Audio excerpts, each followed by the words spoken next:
evidence. Okay. So her lung sounds were clear. So she's just having a panic. Okay. So obviously she's been under a lot of stress.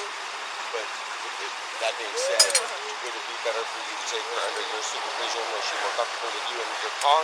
In the back of the ambulance? In the back of the ambulance, I'll go with her. I have a driver for each one of these vehicles, and UCLA is expecting her on the clinic portion of it already. Yeah, I'll be with you. Back with you. Yeah. So if you could just be by her side because she seems most comfortable with you. Okay, perfect. And you're comfortable with that? Okay. So let's get in the back of the ambulance now and see how this one goes, okay?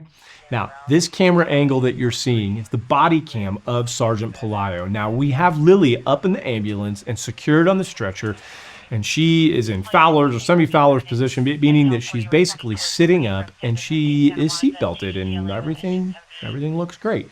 Maurice is sitting at the end of the bench seat and Pelayo sits at the other end. Now remember, this call is taking place in the county, and Maurice has got to be wondering, because no one's really told him, why LAPD is even here and why there are no sheriff's deputies, as there is a sheriff's station less than 200 feet across the intersection. And at this point, I don't think anyone's told Maurice that the original call was 15 minutes away in the city of Los Angeles.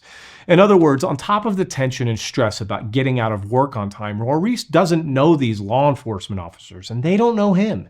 The public doesn't see it very often, but in many EMS, fire, and law enforcement systems across the United States, things tend to get a little territorial sometimes. And right now, it might look like LAPD is kind of venturing out of their territory.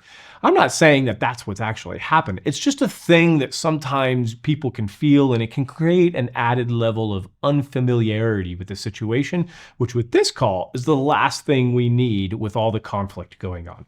Now, as you can see, Lilly's safe spot is 100% with Pelayo. Now, the firefighter paramedic comes into the ambulance and continues a bit with his assessment, and he takes a blood pressure and a heart